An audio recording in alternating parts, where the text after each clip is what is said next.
Hey, hey, hey, hey, hey! It's about to get crazy. It's about to go down. It's about to get crazy.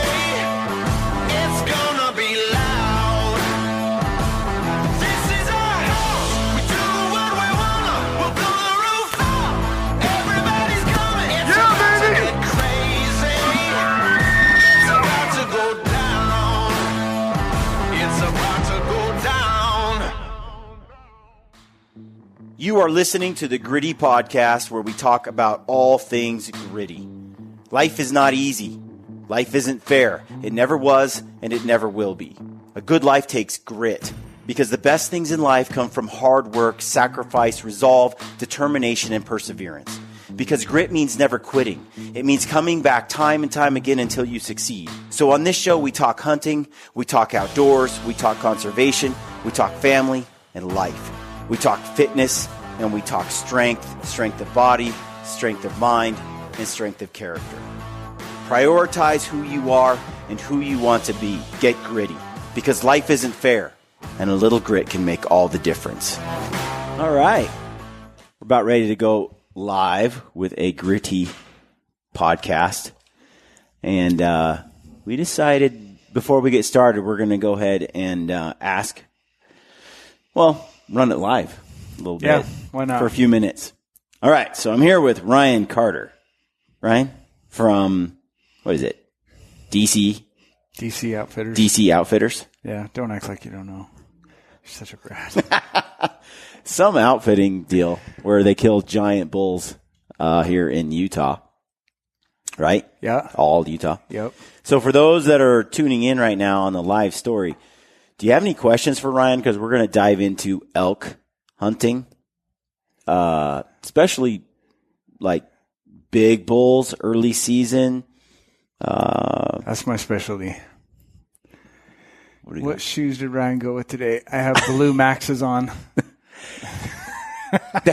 Yeah, I got to admit, the second he walked in with his shoes, I was like, man is bold. Yeah. He's and they are bright blue.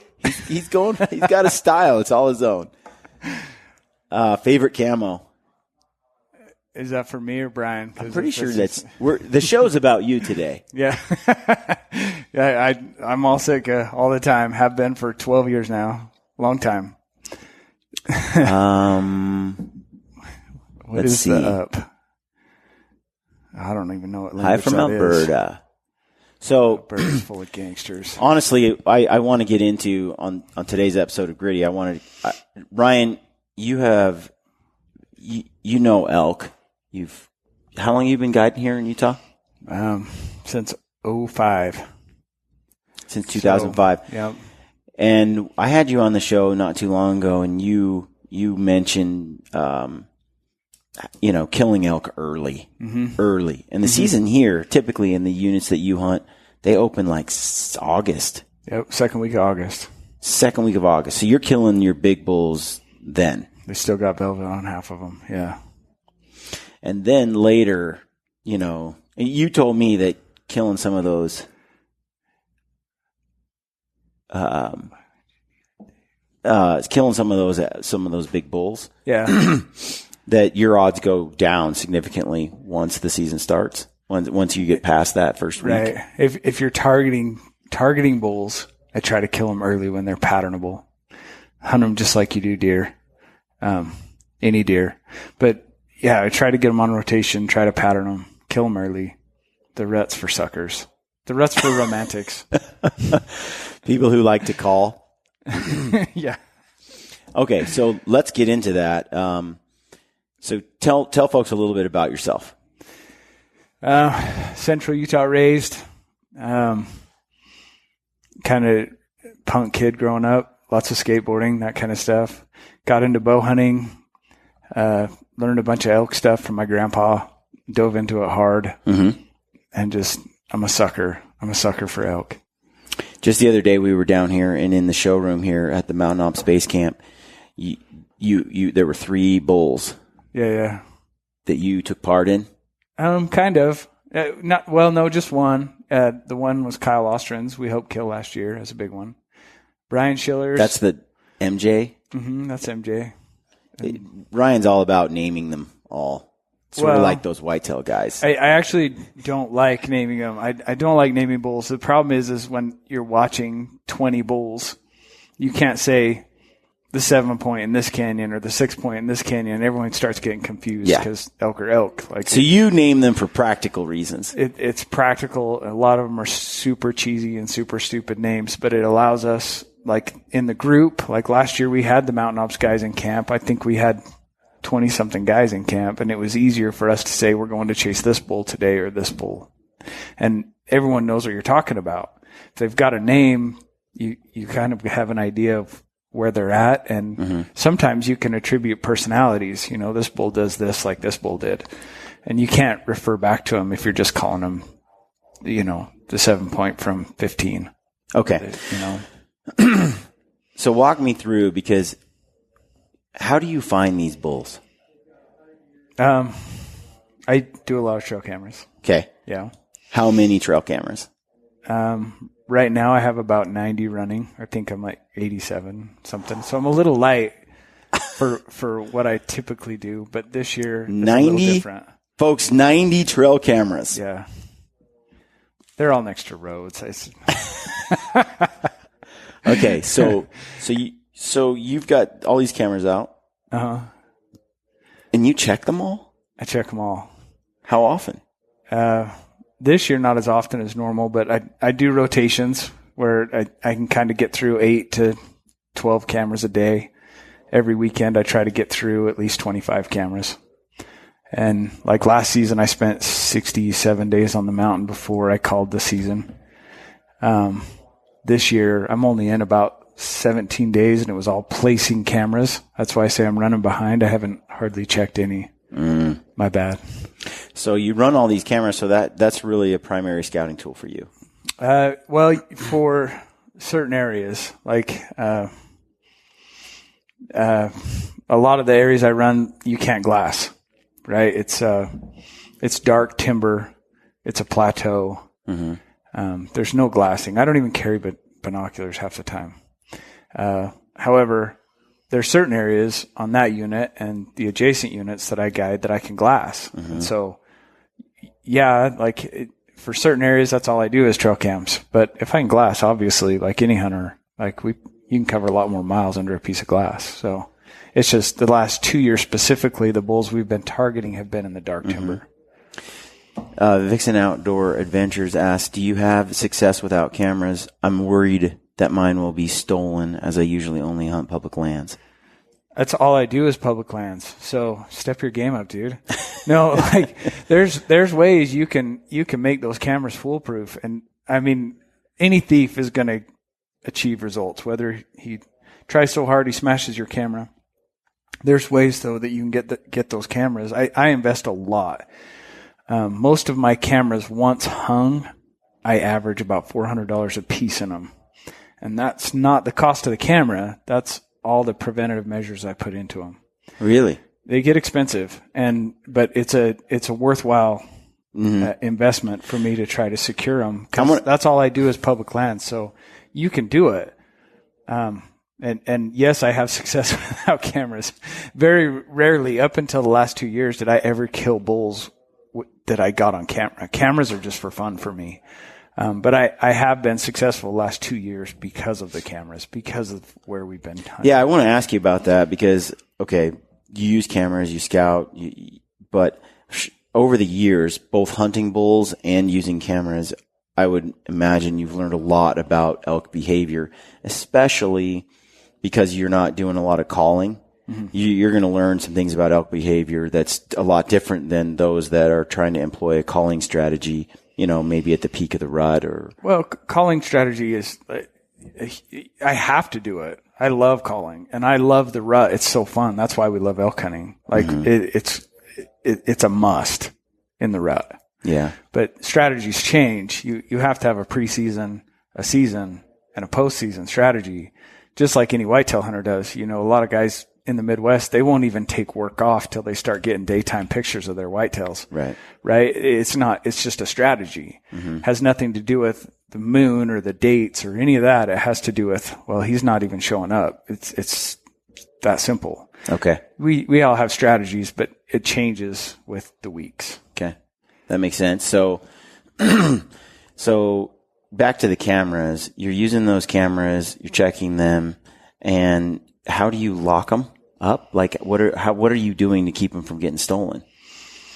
I use bear boxes on all of them. That's the simple part. Okay. I don't have a camera out that's not in a bear box, and that's for people and that's for bears, because down a lot of those areas I'm at, the bears are like flies. They're just thick as can be. Okay. But I use lock cables. I don't pay for cable locks. I don't use python cables as much. I carry around crimpers, and they're actually crimped into the trees. I use uncuttable lag bolts, and I use like really nice locks. And like, dang, son, dude, I mean, that's an investment. All you it got does, 99 of those. well, dude, when I did my taxes last year, and my wife saw what we spend on cameras, she about killed me.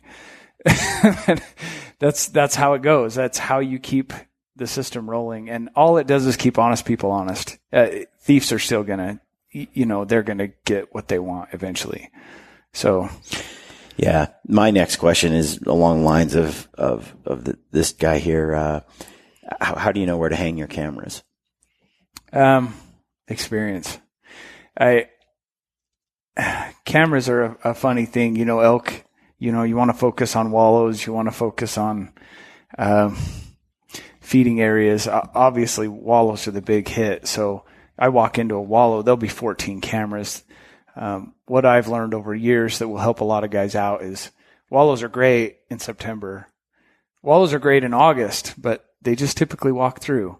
You'll get better results finding a pinch point around those wallows where the elk kind of have to cross, or they'll try and feed, because when they feed, they'll sit, you get better pictures. And so if you can find where they're feeding before they slip in for water, you'll get way more content and a way better look at those bulls than you will the wallows. Plus, the wallows are where all the cams get stolen.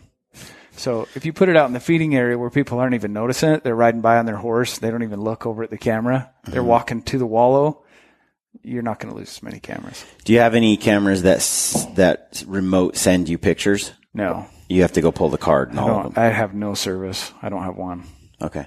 Yeah. The other question I have is, can you provide for the people that are listening the way you lock your cameras down? Like send me an Instagram or a... There's a couple things I do that I won't talk about because I don't want people stealing my camera. It's proprietary? Well, if they knew how I locked them up... They could break through? Well, they could break the camera. Honestly, you're not getting my cameras unless you smash them. So, okay. But I don't dive into that because then I'll have people trying to get into them. But where would you point a guy who doesn't want his camera to get stolen? What do you say to that guy? To help him out. Get him away from the popular spots. Like I said, move it away from the wallow, find a pinch point, find a feeding area where he's going to sit a lot longer, where he's going to be less on alert. You're going to get better pictures. You're going to get less people noticing your cameras. You're going to lose less cameras. Okay. So you, that's my next question. I called Anthony, before I was talking to you, my good buddy Anthony, who I've hunted with my whole adult life. He's killed a ton of elk, and you've talked to him a couple of times. I have. He likes to pick your brain. Anyone that spends as much time in the field as you do, scouting, just learns things. And his question was, I like that question. We can dive into that one. Mealy Hunter 247. Yeah. Do you have a feeling about hunting or limiting game camera use? It can be disappointing to work hard to find a water source and then find a bunch of cameras on it. So you want me to dive into that now, or you want to go through Anthony? Go ahead and tackle that now. Okay. Dude, so it can be frustrating. The thing is be smarter than your competition. Like, your competition obviously got on Google. They found this water source. Chase your water source. Springs come from uphill. Work it a little bit more. Get away from the crowds. Cattle like water sources. if you can move that water source up, find a smaller seep a little higher up, maybe in the cliffs where the cattle don't go, where the people don't notice, you just work a little bit harder than the next guy. I understand limiting the game cameras. I understand Nevada's fuel for that. Mm-hmm.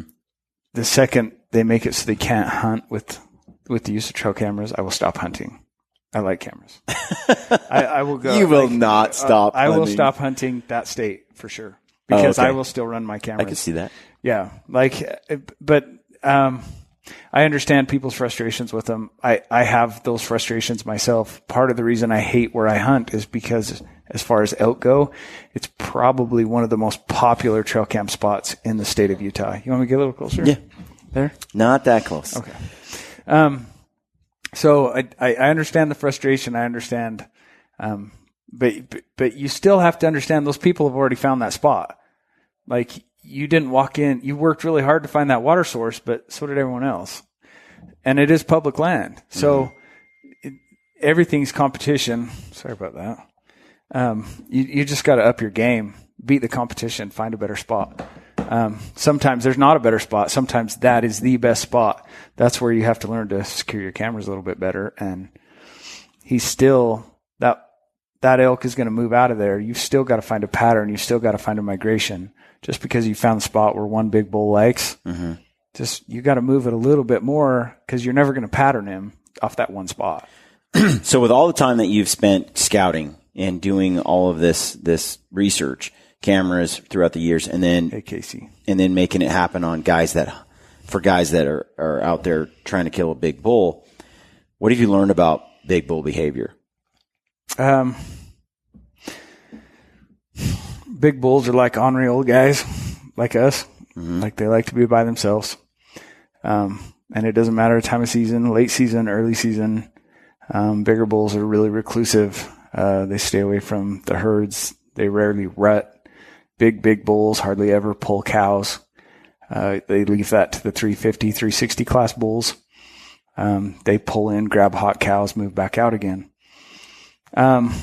Big bulls are just funny, and they're like, they really are like old guys that just like to stay away from the crowds.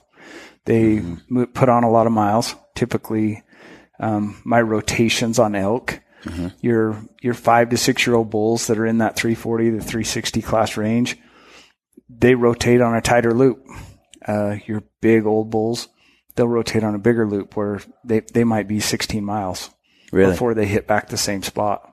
And so trying to pattern the older age class is a lot harder because I may not find where they're hitting, like say that like you're on a clock and they're hitting 1 o'clock, 3 o'clock, 4 o'clock, 9 o'clock back in. The rotation's so big, I will only get them on 3 and on 9. But the way I'll pattern from that point, if I can't find the other hands of the clock, then I pay attention to what days they're coming in. So like MJ last year, I could not find his rotation. I couldn't find him. This is Kyle's bull. But what I did find is in this spot and in this spot, he was showing up every 10 days on, 7 days on, 10 days off. So while I couldn't find his secret spots, I knew every 10 days he was back in there for 7 days. Wow. Made him killable. Wow. But his rotation, I think, was just huge.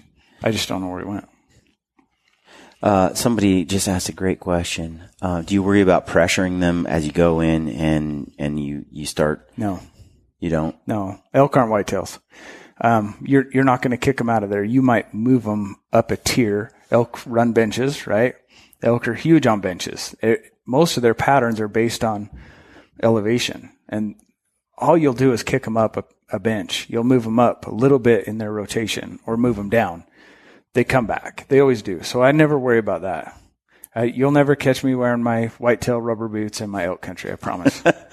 Okay, so this other question that was great, I really liked it, was, you'll hear guys say they'll set up cameras, they'll find out where the cows are, so that come the rut, they assume those bulls are going to come into those cows. Do you find that to be true? Oh, totally true. I get a lot of DMs. All I'm getting is cows on my cameras. What do I do?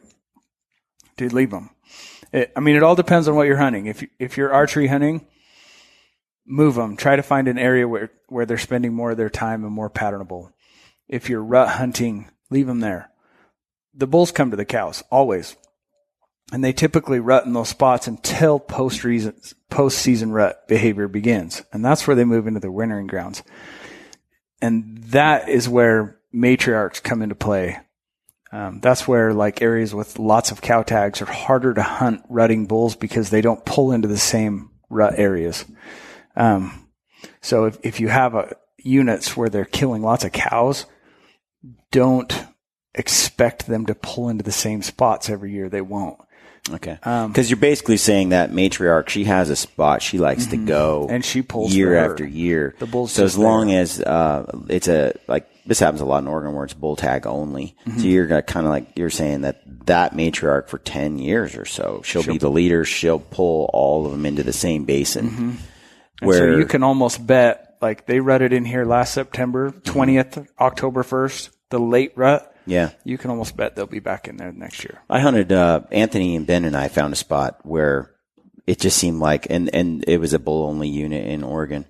This one canyon draw, those elk wanted to be there more than anything. And every year we knew, I mean, even if we blew them out of that canyon, they'd come back that night and be back there the next day rutting. And they would push out and they'd come right back. And, I assume just because that's where the cows wanted to be. Could be just that canyon had acorns and the other canyon didn't. Like, it's fun. Like one of the things that really irritate me on social media is everyone's like, "Oh, that was a smart old bull. That was a smart buck." They're not smart. Like, don't forget it. They're not smart. They just have way better instincts than we do. So it's always a basic need.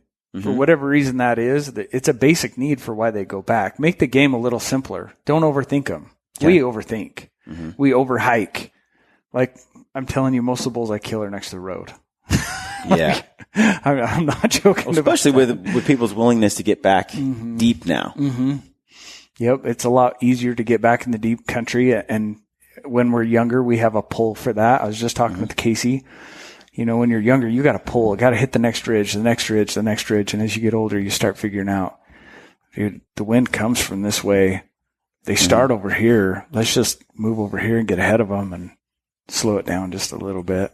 Okay. So back to the big bull behavior. You notice that they travel on a wider loop. And even though you don't know where all the hands of the clock are for that travel, you kind of figured out, like with MJ, hit a pattern where he was there consistently so many days later. So the theory is he's out there making,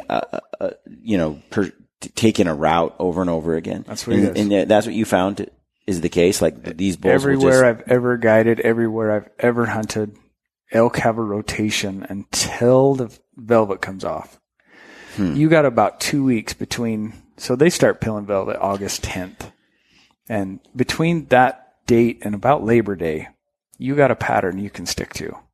Once Labor Day kicks in, the elk get a little more aggressive. That's when your younger bulls, your 330s to 350s will start pushing cows because it's finally their turn. They get a chance. Yeah. So they start pushing cows, and then your bigger bulls will always follow the herds. So that's where they fall out of rotation because then it's like, oh, there's a lot of commotion over there. I got to go check it out. And they fall out of rotation, and that's when my preferred style of big bull hunting falls away. That's when things shift for me and I have to start. Well, a lot of states don't even allow their hunt to start until after they've shed their velvet.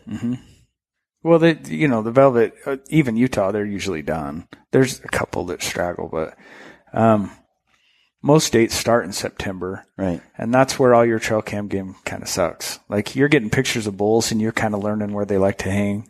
But they're shifting gears when that hunt starts. And that's where those guys that have cameras that all I'm getting is cows and I'm super frustrated, dude, stay there. Like you're in a good spot. If your hunt doesn't start till September 10th, stay there. You're going to be fine.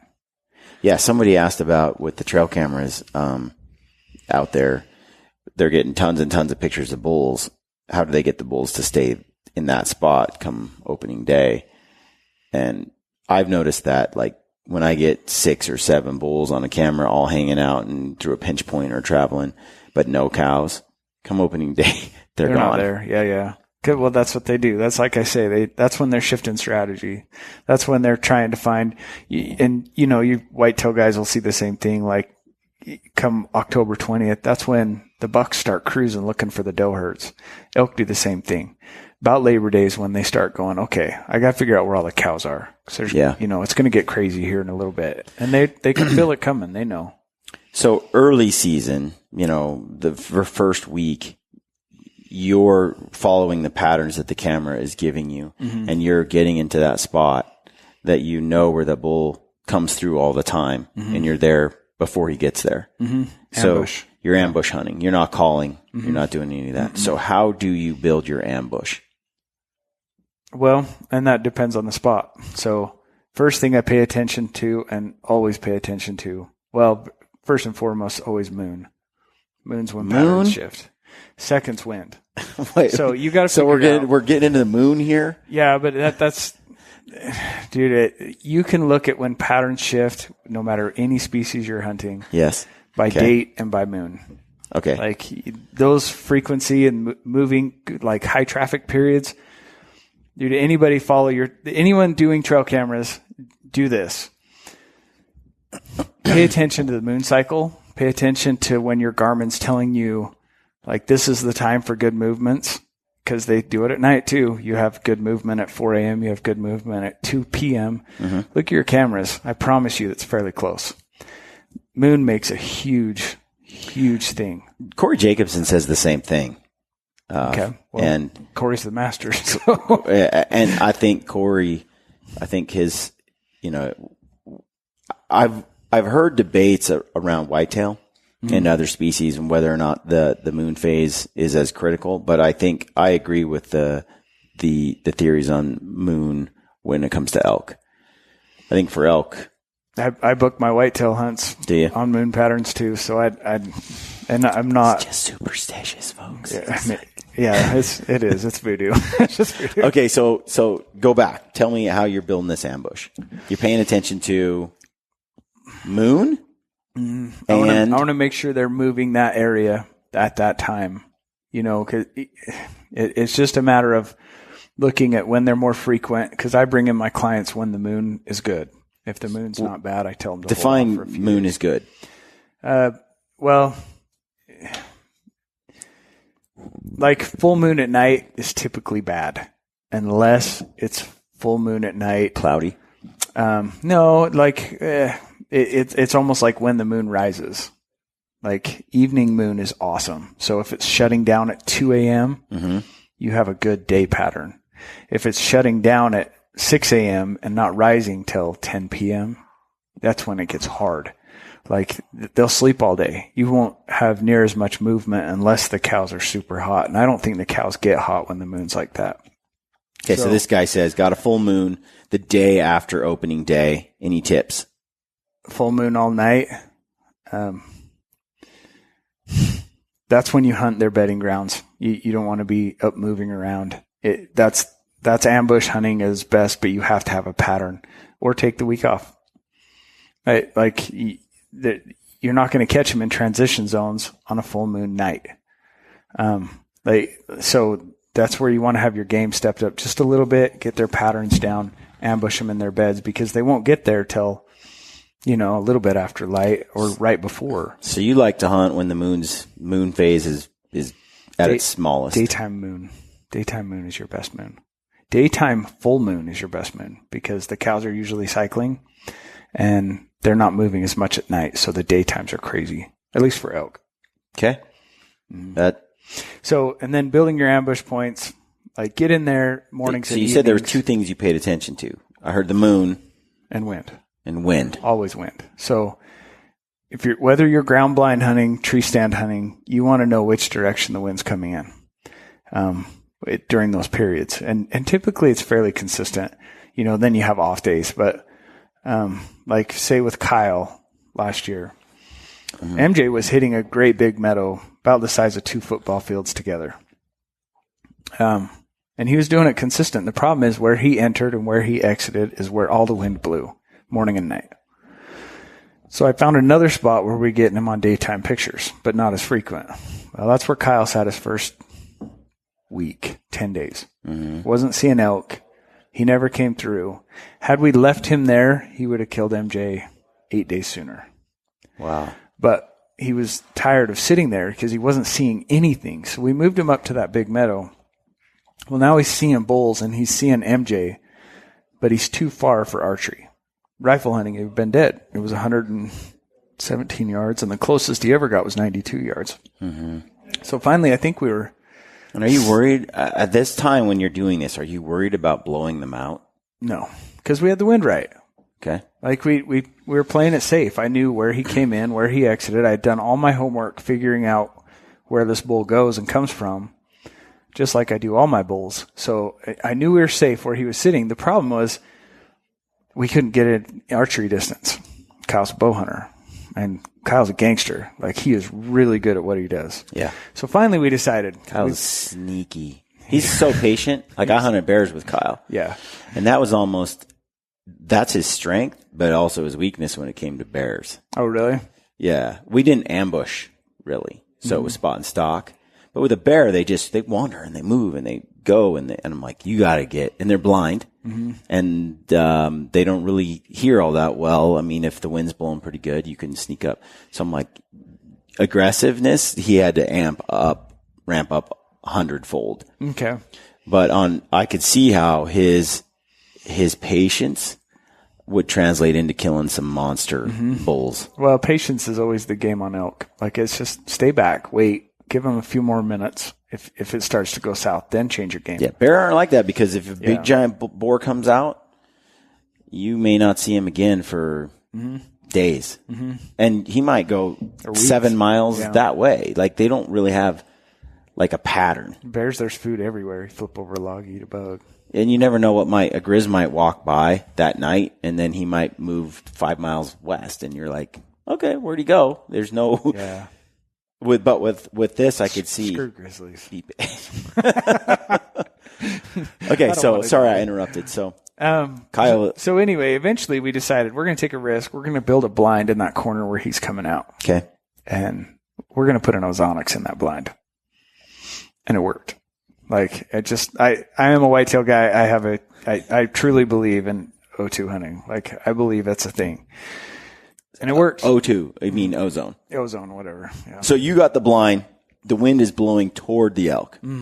You threw inside the blind an ozonics to crush your odor as it comes out. We built a hard wall next to a pine tree. So there's a pine tree, there's a hard wall, and the elk were coming like. What do you mean the hard wall?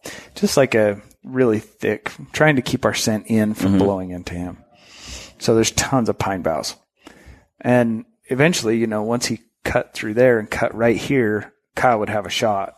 And Kyle was exposed. It's not like he was hidden in like a super stealthy ground blind. He wasn't but it was enough of a hard wall against the one side of the blind that with the O2, he was able to be sneaky enough. So you just put the ozone right above him or something, just right there. So Right there. It just came off and just and crushed. it was actually between him and where the bull was coming out. And it just happened to work out. Yeah. I mean, that's the way hunting is. I No, don't care how good you are. It's but hard you to gotta be say.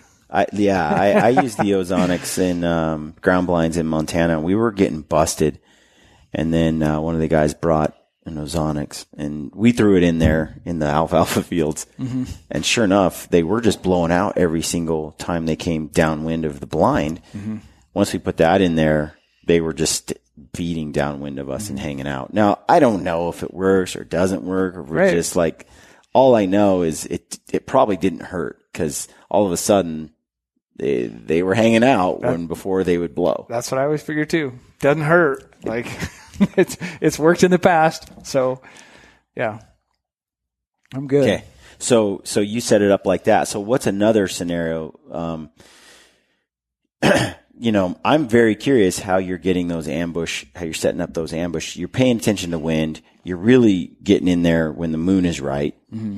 But you're not too worried about blowing them out because you're trying to hunt them. Like when they're walking in, like, what do you mean? No, I mean, like, say you're setting up your ambush. I don't know, a lot of whitetail guys, they're just freaked out about walking in, setting up the blind or doing anything to the area at all, because once that big buck kind of can tell something's going on, he just leaves. Do you find that those elk, like, they might get bumped for a day or two, but do they come back? They always come back. I don't know why. I don't know. So elk just aren't like deer in that sense. Yeah. I don't know if it's like they're not as skittish, but I think they eventually, forget what scared them. I don't know. Okay. So, but you're not sitting over wallows? You're not sitting over water holes? I mean, are you? There's sometimes. When you're doing these ambushes. When Casey was hunting with us, he was sitting, it wasn't necessarily a wallow. It was kind of a creek but it was in a crossing point where they walk quite a bit. So in all reality, it was a bench that had a pinch on it. And that's where Casey sat. And it was a really good spot. So do you like tree stands or blinds? I like tree stands. I just think there's a better thermals. I do too. It just kicks you out of there just a little bit better. It's just a lot of guys can't do tree stands. It's too small of an area. You can't move. I sit there all day, dude. Those are the guys I could spend the night. They don't like playing Candy Crush. But I do really well reading books and playing games, so I like tree stands. Yeah. Okay, so you'd like to set up these ambush points early, and you're using the camera to figure out where they're going from one place to another, typically. It sounds to me. So let's say there's a bedding area and then there's a feeding area, right? You're actually trying to ambush in between those two areas. No, I probably, it always depends where they're spending their most time and where I'm getting daytime picks. Okay. I always pay attention to where I'm getting daytime picks because that's the. So you actually are hunting like right where the camera has proven that they're there. So you're hunting in the same spot where you've had a camera. Oh, typically, yeah. Typically, he's sitting over the top of the camera, facing the camera. Okay. And if he's not, I move the camera to try to get some cool content, but that never plays out. Okay. Makes sense. Yeah. So then let's say a guy is not after the biggest bull on the mountain, right? Not after an old bull. He just wants to shoot an elk, a mature, a bull elk. Then you wait for the rut and you have fun. Okay. Yeah. Different setup altogether. Well, that's why we like elk hunting. That's why I like elk hunting. You want to enjoy the fun part, which is the rut. And that's when things are fun. My hunters this year, I can already tell you my 18 season is going to be a lot different than 17 and 16 because one, I don't have any bow hunters. They're all rifle guys. Two, none of them are trophy hunters. All of them are okay. They want a big bull, obviously, and they want the biggest bull that we can possibly do, which is what I want too. The nice thing is that they're like me. They're like a 350 bull is a nice bull. Yeah. Really nice bull. And I like that because that's me. I would have a hard time holding out for 400. However, so these guys we're going to have fun with because they're in camp to experience the rut. So we're going to chase bulls. We're going to be bugling all day. We're going to run all day long because that's what you do in the rut. You don't need camo. You don't need to be stealthy. You don't need an ozonics. You don't need an ambush. You can. It's fun.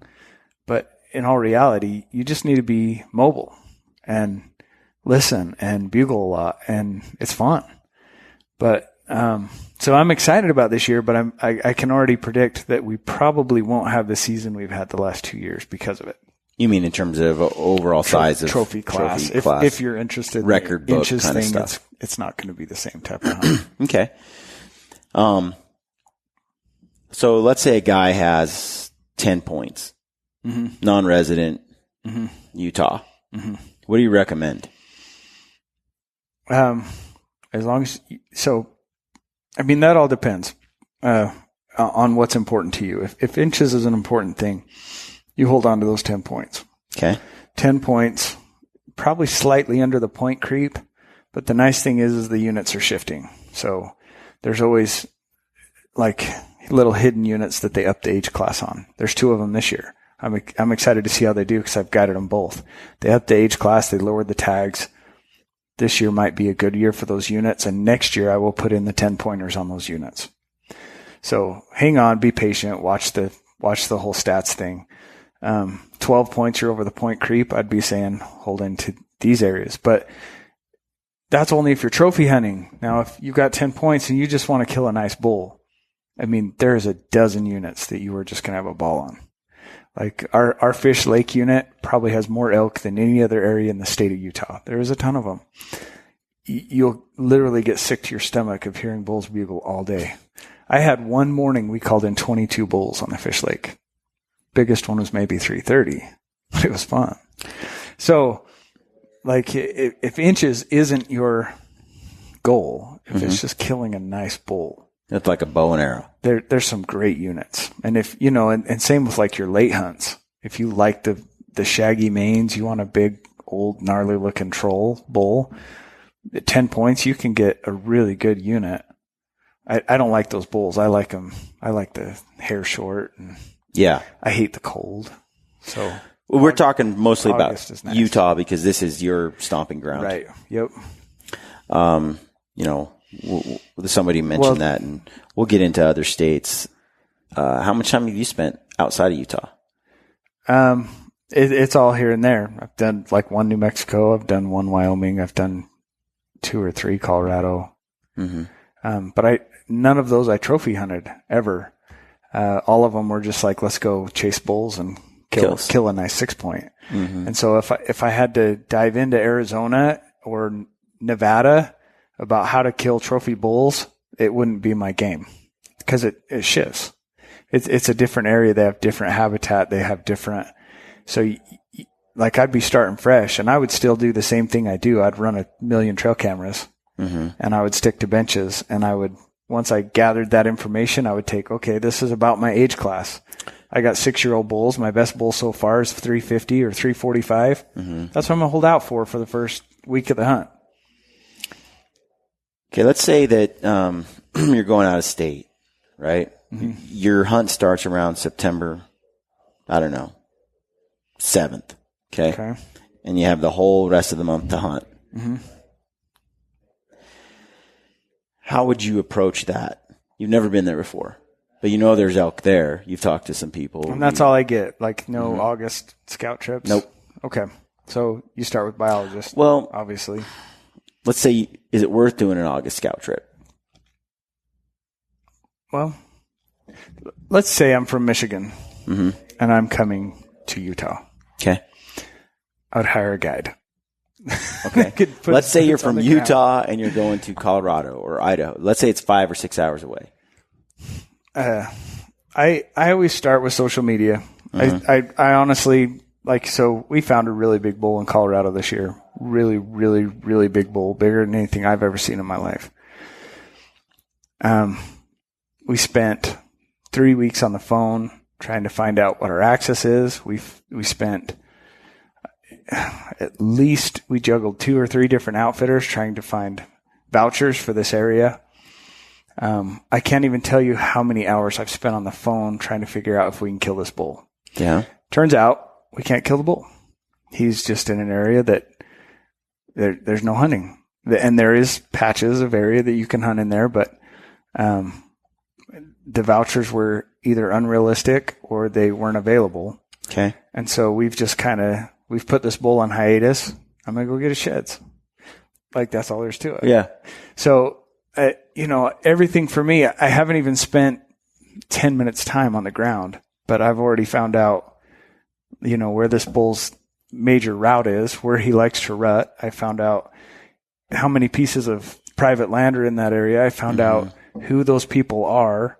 Yeah. Like, I know more about this elk than 90% of the people who live in that area, just I'm making a whole bunch of phone calls. I think that's huge when you're hunting out of state. I didn't have to drive that where this bull is. It's about a 7-hour drive for me, at least, and probably a 2-hour horse ride or a mountain bike ride if that's available. Okay. I know horses are okay. I'm still not sure about the bikes, but it's a long ways. Yep. Just off the phone calls alone, I know it wasn't worth I think we were close to $40,000 to be able to hunt that bull. Okay. It's not worth it. So we backed out. I think you can do that anywhere. I think you can make enough phone calls to make it worth your time.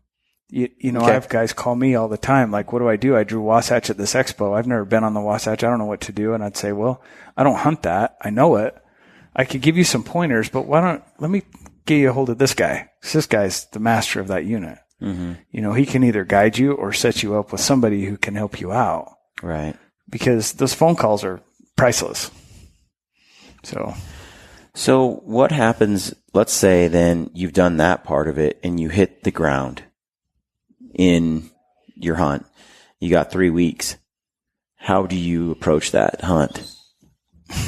I would start with water sources. Like if the phone calls weren't available, I'd pull the maps, I'd find the public land, I'd find the water. I always go to water.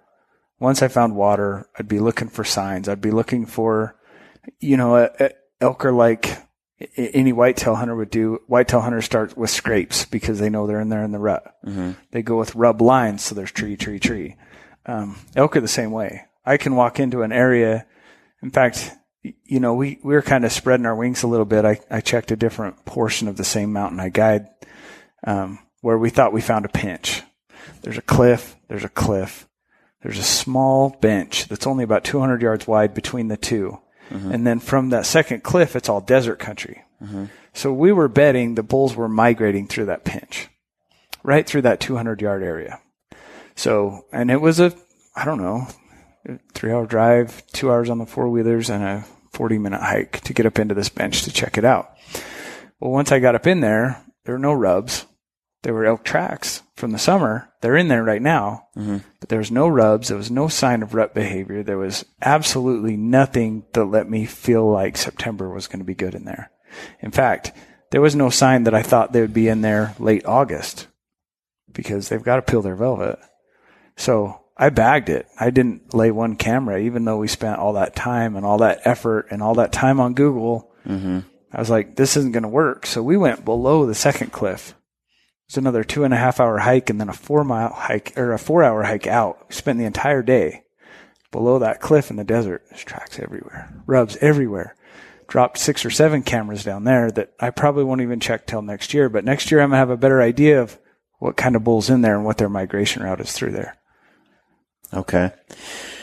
Do you hang cameras during your hunts then? Yep, I almost always have a couple in the back. So you just kind of, you're like, okay, I see this nice area. I like it. Boom, camera goes up. And I still use cameras in the rut. The bull Casey Harbison was chasing last year.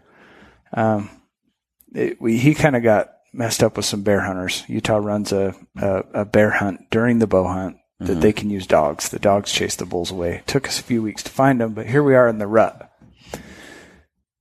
We kept checking cameras. Well, we turned up the bull he wanted to kill about 4 miles from where he was sitting before, and here he is rutting. So now Casey has a new jump point where he started chasing these bulls, and we set up more cameras along that bench, and Casey started learning how to hunt him on the rut. And he almost sealed the deal. In fact, had he not been on the mountain so long up to that point, I really think he would have killed that bull 2 days later. Okay. I really do. However, because he had been on the mountain so long, because he had been away from his kids so long, I think that was a little bit of pressure that to just shut the door on that particular bull. He still shot a nice bull. But 2 days later, that bull was killed on the rifle hunt, opening morning, 200 yards in front of me. And the only reason I knew that bull was there was from cameras. Okay. The guy who shot him had no idea he was there. He kind of just got luck. Yeah. Well, yeah. He worked Put in hard the all work. summer. Yeah. I was really happy for him. He's an awesome guy. So, okay. So you do hang some cameras during that season, and then how do you approach, do you run and gun elk then? Mm-hmm. Yeah. So I rut hunt bulls. So you just, do you like, bugle, in the morning? Mm-hmm. I locate bugle. I'm not a big, bow hunting. We'll ambush hunt them. We'll set up, we'll get them calling. I'll stay back. We'll put the hunters in front of us. We'll kill them just like you'd see anybody trying to work elk that way. But if I'm rifle hunting, all we're doing is locating and working the wind to get in front of them.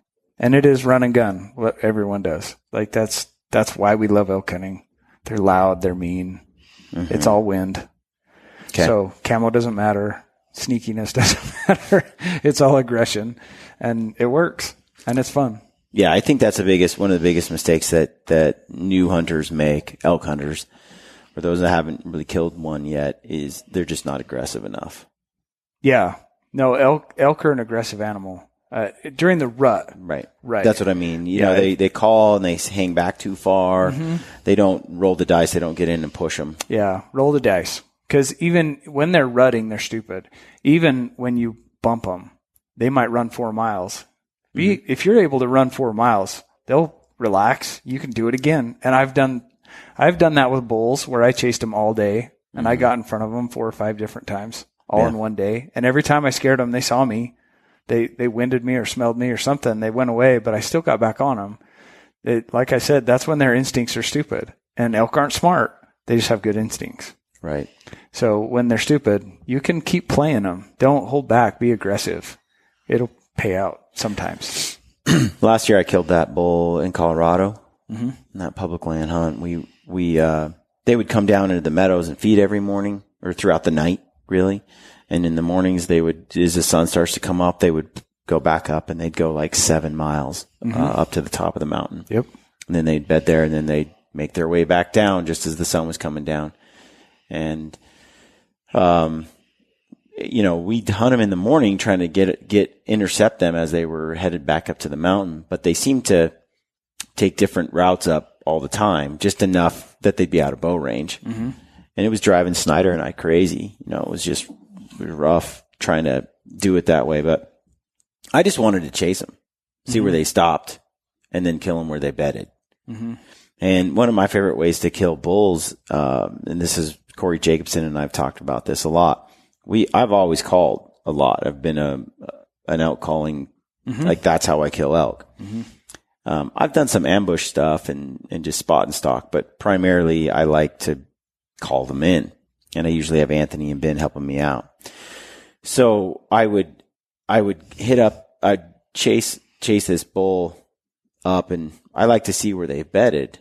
They've been out all night. You know, they're tired. They've rutted. They've screamed. They've done all this stuff. They go all the way to the top of this mountain, and they're screaming the whole way there, just screaming. And this bull's maybe 300 yards that way, and this bull's got his cows, and he's a few hundred yards that way. And they just, all of them are like, you stay over there. I'm over here. It seems like that's kind of what they're doing, but they're keeping their cows. And they all go up about 7-8 miles, and then they just lay down. And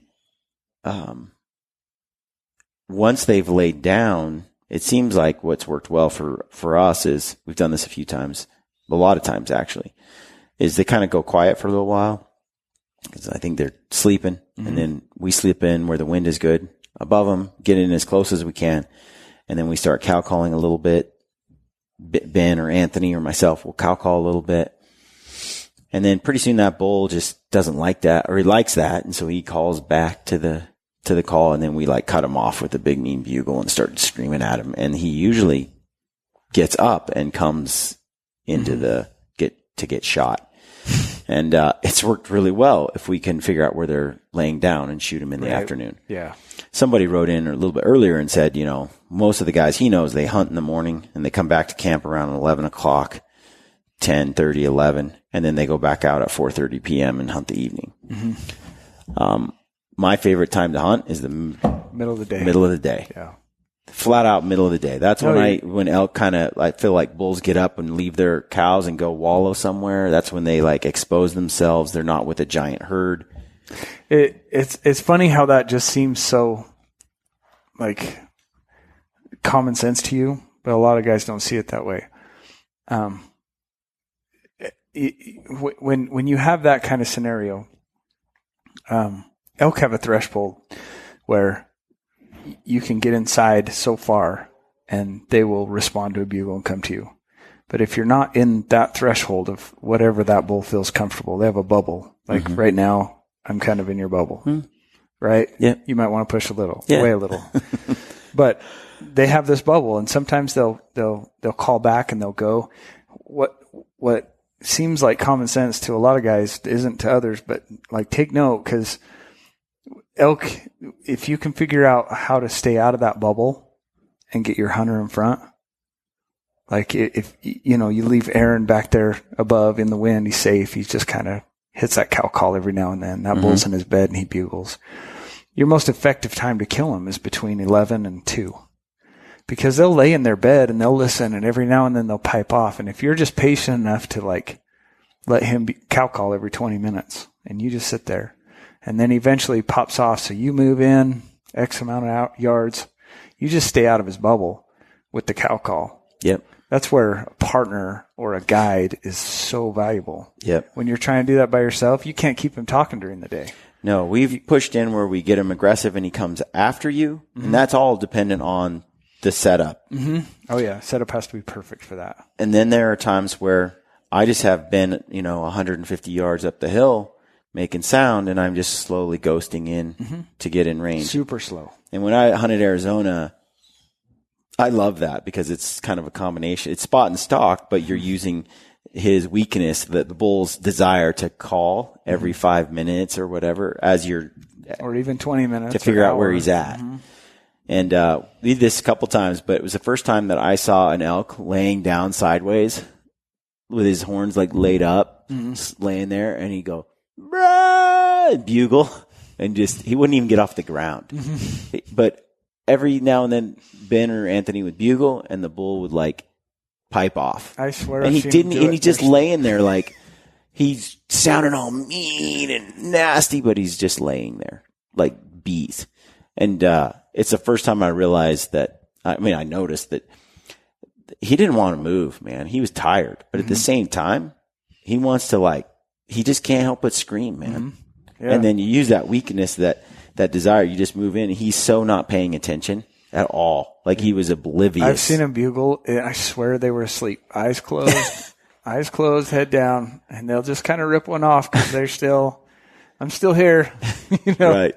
They're funny. The rut's a funny thing. But I like that 11 to 2 time. That's the time I'm the most excited, the most when I think that there's a chance to capitalize. It's a patience game. That's a hunting that involves a lot of patience. It's hot often. That's your kill time. And it really is. Last year, that's when I killed my bull in Colorado. Aaron and I we had followed them all the way to their bedding area, and we were right up where they're bedded. And there's elk everywhere, and there's different groups bedded in this canyon. But the bull that I shot just left all the elk and came down and wallowed, and got up, and he was just he just wanted to dip in the water, scream a little bit, and then go back up to the elk. Yeah. And he dipped and walked out, and we were there, and I shot him. And if we were down in the meadow where we started every morning, there's no elk there. Oh, yeah, they were 8 miles on top of the mountain. You'd be sleeping, eating a sandwich. Yeah. And I'm like, but we were in like elk paradise that afternoon. So I think a lot of guys are missing out on that prime time. You know what I love about Corey Jacobson and Rocky? They have names for all that stuff. Yeah. They got names for their bubbles. They got names for their how strategies. They're working. I love it. It's so funny. And we call those areas lofts. Yeah. So, dude, some guy just said, my wife has a bubble. It's impenetrable. That's super funny. But we call those lofts. So we have cameras in lofts, and that's like every elk everywhere, anywhere. I don't care where you're hunting. They move up in the mornings. They come down at night. Lofts. But so that's lack of effing talent. They're in a penthouse. They're in a loft. That's okay. All those cameras we have in their bedding areas, we call lofts. They're typically up high. So they like to go to their loft. And so if we already know, like, okay, he's working this canyon every 3 days, he's in this loft. This is where he beds. Like, we're just gonna go sit there. We'll ambush him in there, even during the rut. Yeah. But lofts are tricky, especially during the rut, because it all depends on where the cows are pulling them. The cows might like a different loft. And so bedding areas are tricky, but like what Brian was saying, it's a patience game, because sometimes they only bugle every hour, or they might sleep for 3 hours and then they'll bugle every 20 minutes. It's a matter of just sitting there. It's about having a good wingman and it's patience, but that's how elk die. Like and that's why the rut's effective. Yeah. The hardest part I have in that time, that window from 11 to 2 o'clock in the afternoon, the hardest I just have to stretch. The hardest thing I deal with is the wind during that time. That's the thing that prevents me from getting in to that range I want to get into. That's what prevents me from maybe stalking all the way into the bull, is just because where they bed in a spot where the wind just is not consistent. Swirls. It just goes back and forth. And so, some of that time when I find the loft, their penthouse, wherever it is that they're headed and wherever they go, sometimes they bed in a spot where they're right next to maybe water or a draw where it's nice and cool and the wind just sucks down every time, and they're totally stalkable in that situation. Sometimes we just take a chance and hope the wind stays for a little bit. Well, usually that doesn't end well. Yeah, swirling winds is something I don't mess with. If I start working a bull and the winds are swirly, your biggest mistake's pulling in. Like, I guarantee you it's going to cool down. I guarantee it's going to level out. That's where you sit down, make sure you have food, hang out, or else walk back to camp. Yeah. Because at 4:00, that's when everything's going to start shifting again. Last year we had clouds come in, and it just for like 2 hours, and we attacked, because when the clouds came in and it cooled way down, the wind just got consistent and just kept blowing the same way. Drops. And so we got all the way in. I just couldn't get in. I was like 100 yards away, and the clouds came in, so we moved in. But then it was as soon as those clouds moved off, they burned off again, and the sun popped out. Man, the wind was everywhere. And so we were backing out as quick as we could. Pants are down. But that actually has worked well. You pay attention to those thermals, because when those temperatures cool, you can get some consistent wind. And then that might have been, if we had moved just a little bit faster, that might have been all we needed to seal that deal. Yeah. Well, and, the certain times of the year where I guide, the rain, I can tell the time by the rain. 11:30, 5:30. I just I already know it's coming in. And if you know that area that well, yeah, you can be like, okay, the storm's going to come in, the wind's going to be shifty on its way, but the second it settles, we have an hour and a half. Right. Exactly. We got to make sure we're below them, because when it cools off, it's going to drop. So here we are below them. We're waiting. We're staying out of the swirling winds. Here comes the storm. All right, we got an hour. Okay. Let's move. So we've had a number of people on the live ask us a couple of questions. And so just real quick, let's get to a couple of those questions. That is, a guy says, and I think this is a lot of this audience that follows Gritty, I got no points, or I got 2, 3, 4 points, and I just want to kill a 6x6 bull, any 6x6 bull. And what do I do? How do I do that? Go for these underscored tags. Like Utah has the nice thing about Utah, everyone thinks this is a trophy state. And so everyone is holding on to their points and everyone's going big. And that's same with Arizona. That's fine. People think that. Oh yeah, that's totally fine. If there's really only 2 or 3 states. Now there's 7 states they kill 400-inch bulls, but there's only 2 or 3 that consistently kill at least 5 a year. Right. Okay. And so, yeah, you might want to hang on those points, but if you're under the point creep to where you're never getting those trophy units and you just want to kill elk. Yeah. Dude, that's the best part. Not a lot of people are putting in for those units. And Arizona's the same way. Arizona has some late season hunts that you can draw with 2 and 3 points. Yeah, they have some late season rifle hunts that take Utah does too. 1 or 2 points. And a lot of the bulls are broken because they've fought a lot by that point. But there's some great, some stud bulls that you get to chase. Yep. And with almost no points at all. Well, some of Utah's biggest bulls last year died on units that are easier to draw, that had few points. That I know the one guy only had 5 points. Yeah. No, that was 2 years ago. 5 points, killed a 400-inch bull on a late hunt that he only had. He'd only put in 5 years for that. So they're there. And if you just want to hunt during the rut and chase screaming bulls, there's units. Cash you can draw non-resident every 3 or 4 years, and Dutton's 5 or 6 years, and Fish Lake it might be less. Really? 8 max, but that is the rut of all ruts. One of my favorite hunts I ever did took 4 points or something in Arizona, and it rivaled anything I ever did in Oregon with 10, 8, 9 points. I've noticed there's too many guys have in their head a certain unit that they're going for, but with 2 or 3 points in Idaho or in Colorado or Utah or Montana Wyoming, a lot of those even over the counter. Like, I think over the counter, Wyoming and Idaho offer some of the best opportunities. Oh, absolutely. Just go out, buy a tag at a gas station, literally. Yeah. And then drive out to, as long as you're willing to hike, and something you found on Google Earth, and you're in some of the best elk hunting country in the world. I agree. With 300, if you just want to kill a mature bull, that's easy, but you can also come across a monster. So, or, I mean, just for killing elk, like you can come to Utah and buy a spike tag every year. So the nice thing about spike hunting is you're chasing herds of big bulls. Yeah. You just got to wait till the little guy comes by. Spike hunting just doesn't interest me at all. Like, and does cow hunting? Yes. But here's the deal. Okay. There's lots of cows. Okay. There's only so many spikes. Yeah. And like Oregon does this Mount You're Emily. trophy hunting for meat. No. See, Oregon does that whole spike hunting thing in a few units. And it's like you see a million elk and nothing's a spike. Yeah. Because every year they slaughter all the spikes. So it's like a needle in a haystack you're trying to find. It's harder than hunting a mature bull.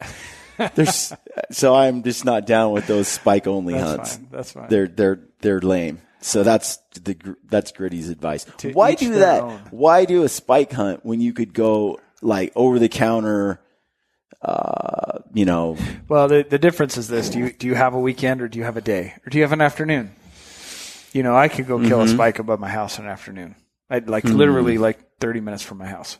However, sometimes it helps to take 4 days and go to Idaho, because then you're committed, right? Yeah. When you're committed. You can go for a branch antler bull. Colorado's the same way. Yeah. There's areas over the counter units. Dude, Colorado has so many elk, it's ridiculous. So many elk.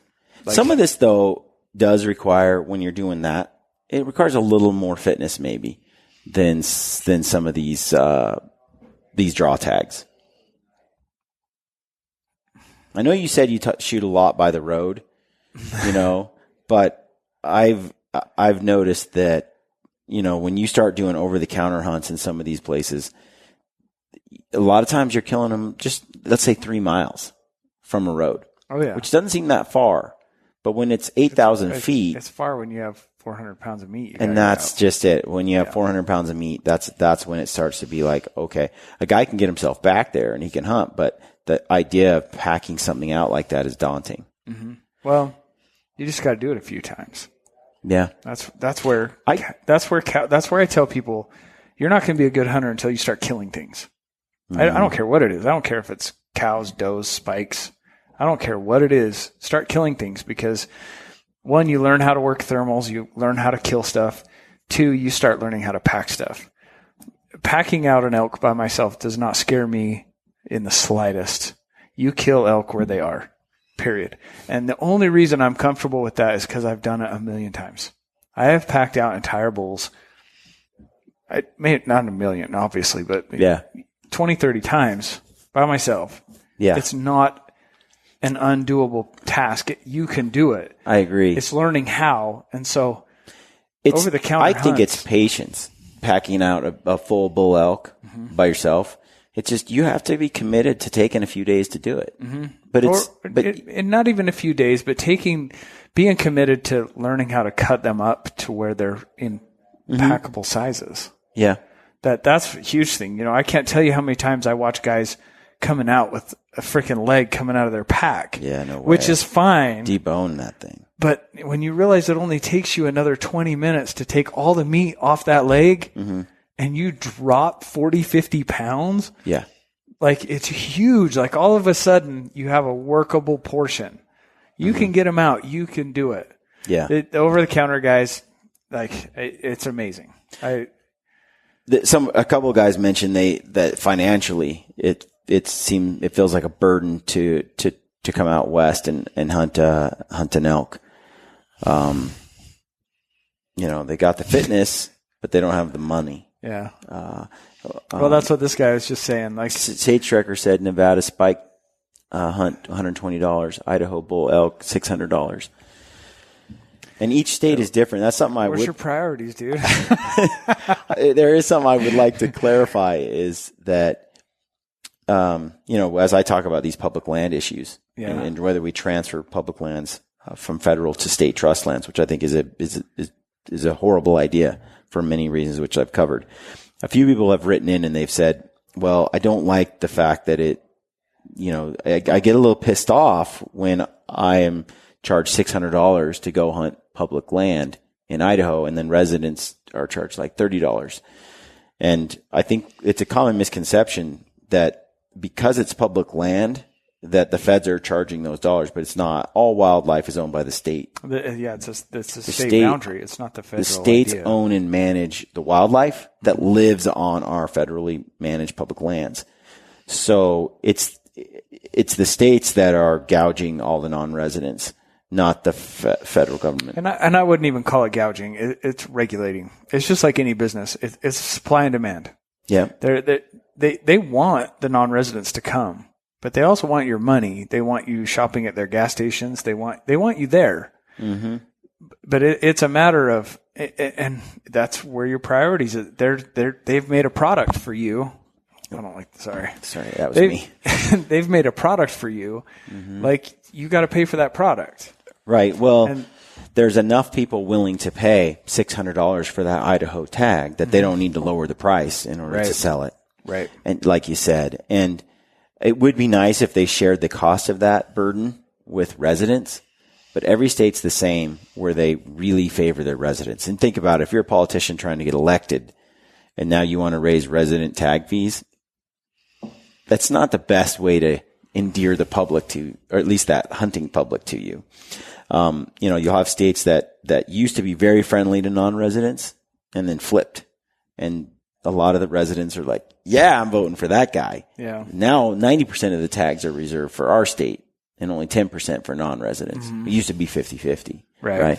Those sort of things. But that's all state. And it always makes me kind of think to myself, if they're willing to do that to a non-resident, like charge you that much more for $600 for an elk tag and a resident only 30, what do you think they're going to do if you hand over the lands to the state?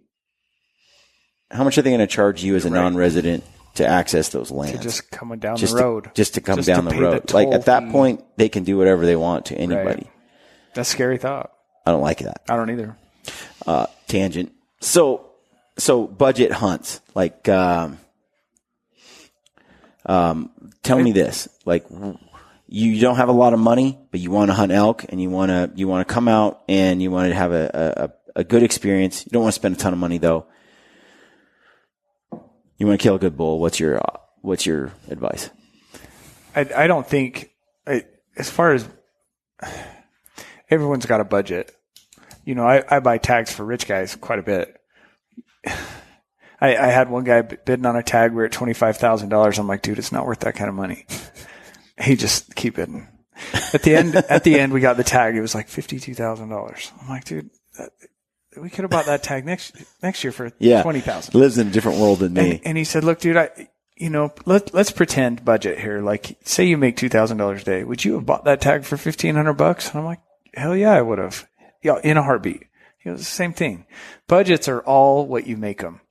So the budget hunt is a term that's hard to tackle, because what are your priorities? It's just like what he said. I can kill a spike in Nevada for $120. It's $600 to go to Idaho. Yeah, but $600 in Idaho, you're committing 4 days. You're going to need at least $1,000 for food, gas, all your stuff. Mm-hmm. It's going to be expensive regardless. So do you want to chase a branch antler bull for $1,000, or do you want to kill a spike bull for $120? What's the budget? A branch antler bull, like, to buy a voucher in Colorado, you might be $10,000. So a budget hunt is $1,000 in Idaho. Heck yeah. Mm-hmm. Right. So it's all perspective, and it's all whatever your priorities are. Yeah. A lot of people will come to me and say, I wish I could go hunt for, 2 weeks in Idaho or something like that. And back to what you said, everybody has things that they value and how they've set up priorities. And often my response is, well, you could, but for example, I don't have a side by side, or I don't have a four wheeler, and I don't have like a fancy truck. I have a serviceable truck, and I have a modest house. I don't have like a 2-story whatever, you know. That's me. He's talking about me. And so, yeah, Ryan has all these toys. No, I'm the poor guy. You know what I mean? Like you can, if you really want some things, you can design your life around it to get those things, but it will come with a sacrifice. You can't have it all. Right. You can't have it all. So you got to decide. Well, do I want it? Do I not want it? Do I want it bad? Even guys with money have to make those sacrifices. Everything's a sacrifice. It's just where you want to set your priorities. And that's always the case in any hunt. So to say, you know, you want to do a budget hunt, there's still a budget. You still have to prioritize around it. And it just depends on what you're willing to pay to hunt a branch antler bull versus a spike bull. Right. So, yep. I think it's all doable. It's just, you know, how passionate you are about wanting to get the result and how much, and because none of it comes for free. It's just like building muscle. You're not going to get muscles by hitting the gym once a week or twice a week. It's every day for it's work, priority, 10 years, whatever it is. You know, you're not going to get there without constantly working towards it. Hunting is that way. It's just in all aspects, in every animal, you've got to take that into account. So we should wrap this up. This podcast is going to be available on iTunes, Spotify, Google Play, like Amazon. It's out there, Stitcher. So for those that weren't able to catch the whole thing, you can catch it there. And the audio should be better because it's not streaming through a phone. Yeah. It's all on the video here. You can catch it on YouTube too. Yeah. You can see Ryan's pretty face on YouTube. That beard game I look is homeless. strong. I look like a terrorist. But it's true. You do live right here nearby. So for those that are watching, I'd love to have Ryan on the show some more and pick his brain because he's been doing this a long time and he's really, you learn a lot, Dan. I mean, the amount of days you spend in the field and mostly the amount of days you spend scouting is just off the charts. So there's so much more about elk behavior and I'd like to just take case study on like 4 bulls or 5 bulls on a show and you just walk me through that bull's personality, what you learned about him, what he did, how, you know. That would be fun. I think that would be fun. So where can people find you, Ryan? Instagram. What's your Facebook. Instagram? Everything's Ryan_DC Outfitters. Twitter, Instagram. Ryan Facebook, _DC Outfitters. Find you on, I'll put links in the YouTube video in the description. Cool. To where people can get to you. Yeah. You have a ton of photos, scouting photos and stuff that you're. Yeah, that's all my content. I just have pictures. I'm lame. And I do get a lot of DMs, but some of those questions that we didn't get to, I send them to me. I try to get to most of them. Yeah. Yep. I would like that. And if you've got questions, send them for our next show. You bet. Save them up. Send them to me, send them to Ryan, and we can kind of put a whole bunch together. It'd be nice to do, just do a Q&A where we go totally live and just answer questions. Maybe next week. And I think I think doing a history on a couple bulls might be kind of fun because a lot of the bulls I go after, I've known for a long time. That MJ bull we've been getting pictures of since 2011. Wow. Like I have history with a lot of them. Right. So well, and I think you learn more walking through a specific example. Like people really understand stories. So to sit down and actually, you never know what tidbit of knowledge or nugget's going to come out of analyzing that specific bull and that experience. Oh, like for sure. Where you just don't think of it off your head, off the top of your head, as well as when you actually dive into that specific. So definitely want to do that. So thanks for joining us. I appreciate everybody following us on the live story. You can find the whole podcast on Gritty. So thanks for joining us. Thank you. Stay gritty, folks.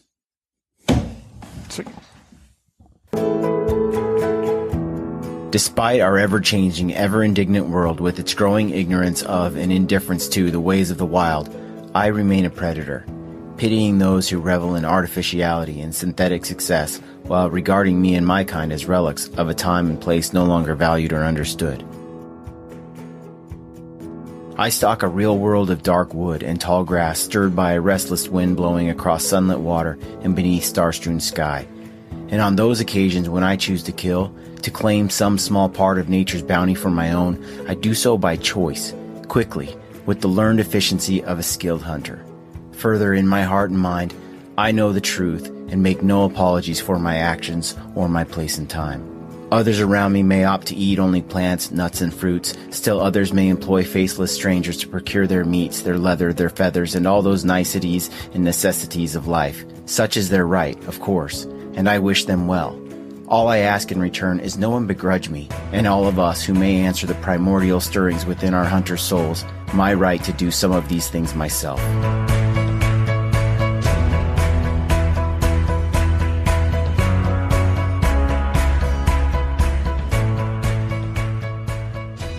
What you just heard is a quote from M.R. James. We truly live in a world that is largely ignorant and indifferent to the ways of the wild. And although some regard us as relics of a time and place no longer valued or understood, we have the opportunity to change the way these people view the hunter and the hunt. We can share our experiences and nature's bounty with those who employ these faceless strangers. And by so doing, we make a difference, not just for ourselves, but for the wild animals in the wild places we care so deeply about. Never stop sharing your passion for hunting and the outdoors. Our wild animals and our wild places depend on it. This is Ty Stubblefield, and you're listening to The Gritty Bowman. Gritty Bowman.